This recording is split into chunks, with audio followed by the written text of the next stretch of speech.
Okay, my run is 50 by 50. Now, at one time, this was a dog pen, about 30 years ago, and I used 4 by 4 post, and of course they rotted out, and I wanted to make sure that that didn't happen again with my chicken pen. And so what I've done is I'm using chain link fence post. I bought some 8-foot post, and I'm putting a foot in the ground, 7 foot out, running the bar along top of it, and I'm going to use 6-foot chain link fence on it. Now at the back, the dog wire was like 5 feet high, so I only had to add a couple of feet to it. And so that's all I did at the very back of the run. Now this is at the front of the run, the northernmost corner. And I just put that knee post up. I'm starting to run a railing back there. On the far left post, to the left of that, is where my gate is going to be to come in and out of the chicken run. Now this is on the northern part of the fence. Lord, this was a lot of work. I let it grown up because it had so many hills and whatnot. I couldn't get in there with a lawnmower to cut it anyway. It had limbs that was actually touching the tin on this little red house, and so you can see how much I had to cut back to put this fence in there. Not only that, I did this in the winter time. I did most of that cutting in November, December, and January, somewhere along in that area, and it was freezing most of the time. So this was a whole lot of work, but I do have the fence posts up, and I'm running the rails now so that I can start hanging. Okay, this is the northwestern corner of the run, and I just got the top rails up there, and I'm just about ready to start hanging fence. So what I did was attach the fence. Now this is 6 foot of chain link fence. I attached to the 2 posts and to the top rail. Now if you look underneath it, there is like a foot before it actually gets to the ground. Now I dug a trench between the 2 posts, and I took hardware cloth, stuck down into the trench, and wired it to the chain link fence. Then I took bags of cement, and I poured them on both sides of that hardware cloth. This is Alabama. We got every predator known to man just about, so we got to get the predators out of here. Now in this picture you can see the hardware cloth that I ran at the bottom into the trench I was talking about.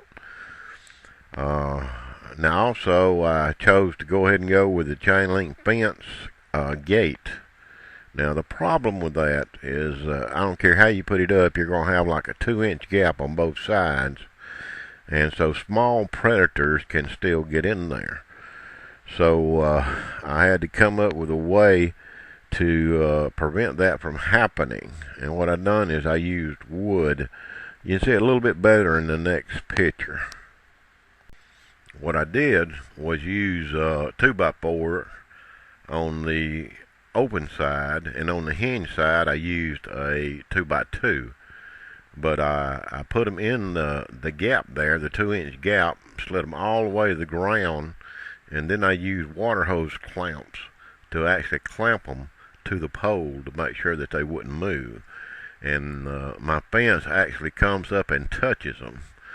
Now my gate I made to go all the way to the ground, but that ground slopes just a touch right there. So I've got a whole pile of bricks in there. So I just took bricks and put in front of the gate because I'm going to have it open to the inside anyway. And that's been working fine. If I find that it's not working, I'll just cement it. Now here you've got a good shot of the hardware cloth that I ran all the way to, down the fence.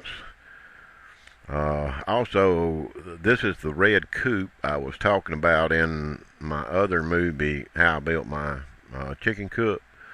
This is a small red one I was talking about. I decided to add a rooster thing on the side of the chicken house because I was going to use this for roosters, but I decided against that because I know I'm going to have babies, and best thing I can use this for is for babies until they grow up a little bit. So I didn't want to tie it up with roosters. Now some of you may be wondering, what's he talking about, roosters? If you incubate eggs, you're going to have 50% roosters, 50% hens. Now you can only have one rooster that controls the chicken yard. If you have more than one in there, they're going to fight, and they'll kill one another as well as kill hens. They'll do all kinds of crazy stuff. So the roosters have got to go.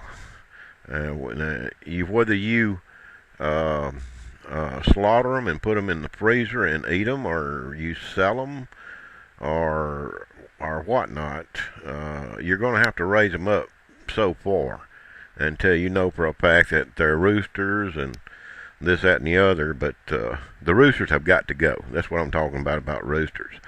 Now in this picture right here, I've started putting the wire on top, and I want to make a suggestion to you. Now I had one roll of 2-inch wire.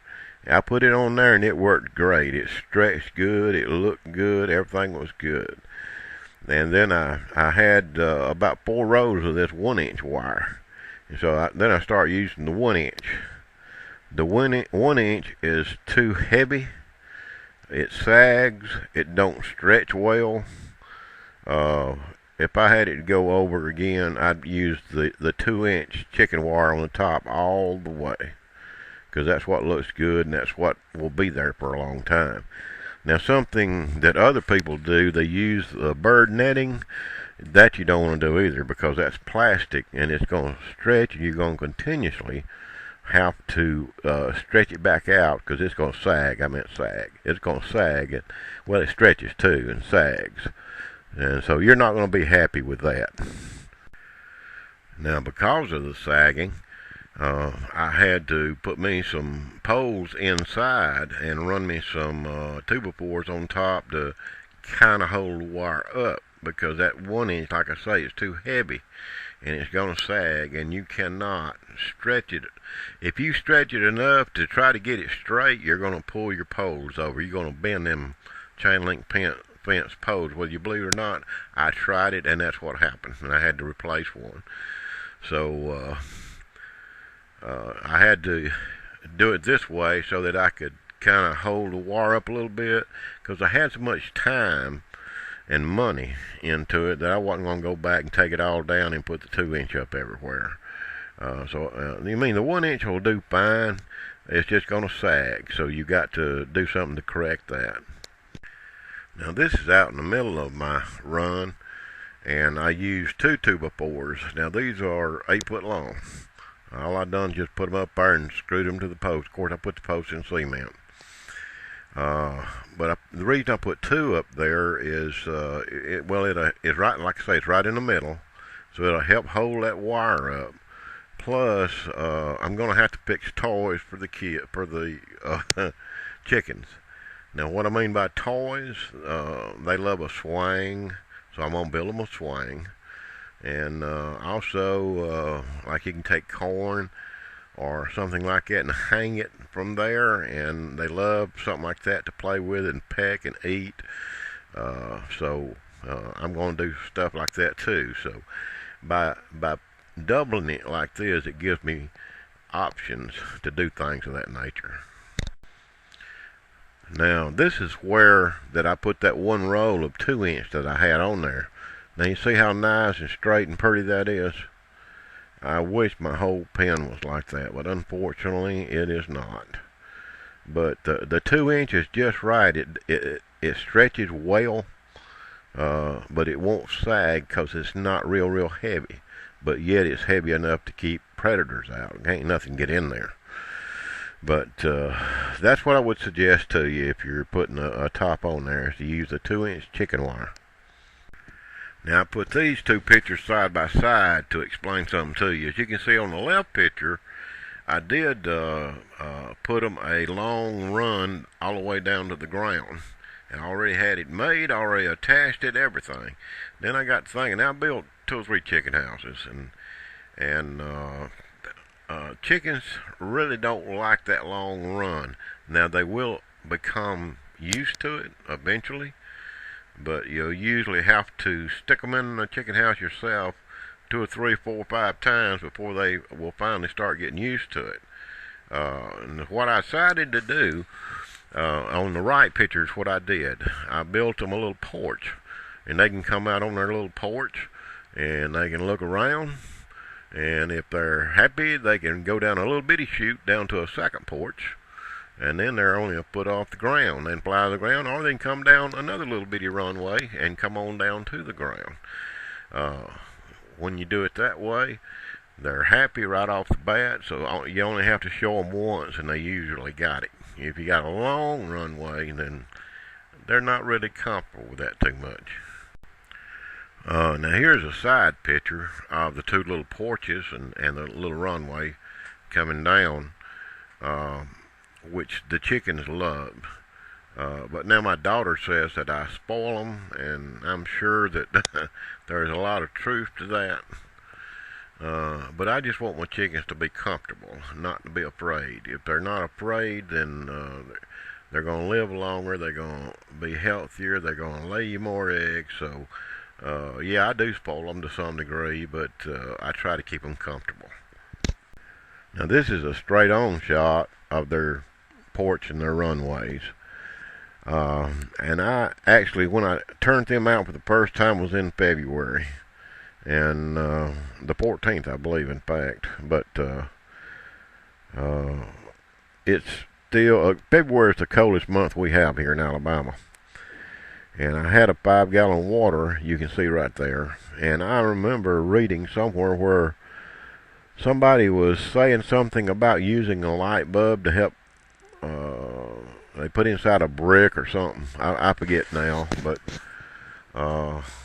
to try to keep their water thawed out. And we had just been through several days that, well, like 2 days in a row, it never got above freezing. And of course, I had to tote water out there to them, and so I figured I'd try it. So I took me a light socket and I bolted to a piece of plywood, put a cord on it and everything, put a bulb in it, got a flower pot, set it up, turned it upside down on the piece of plywood, and then took the other part that catches the water and turned it up on top of the flower pot, and then I set my 5-gallon water up there.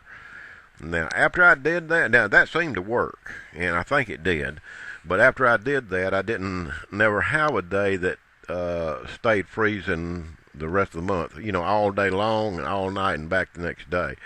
It would get up above freezing sometime in the afternoon. So I don't know for a fact that it worked, but I believe it did. I didn't see any ice in it. It appeared to work just fine.